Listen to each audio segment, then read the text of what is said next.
اسی عشرے میں آپ کو صدقہ فطر ادا کرنا ہے۔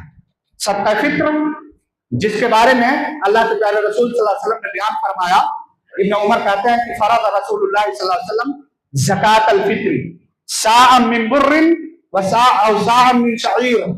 اللہ کے رسول صلی اللہ علیہ وسلم نے ایک سا کھجور، ایک سا گندم، ایک سا جو یا ایک سا کشمش صدقہ فطر کے طور پر ہر انسان کے اوپر فرض کیا ہے۔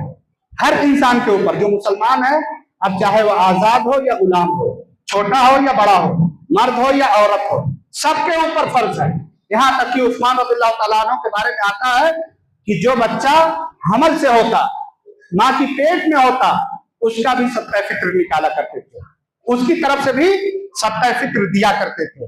تو ایک سا تقریباً 2.5 کلو وزن ہوتا ہے۔ آپ لوگ صدقہ فطر اس آخری عشرے میں نکالیں، اور اسی طرح سے اس کو کب نکالنا ہے؟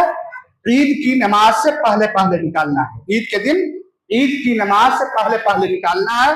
من اداها قبل الصلاة فهي زکاۃ مقبولہ ومن اداها بعد الصلاة فهي صدقۃ من الصدقات۔ اگر آپ نے عید کی نماز سے پہلے نکال دیا تو یہ اللہ رب العزت کے ہاں مقبول صدقہ ہے، لیکن اگر عید کی نماز کے بعد نکالا تو یہ عام صدقہ کی طرح ایک صدقہ ہوگا، صدقہ فطر نہیں ہوگا۔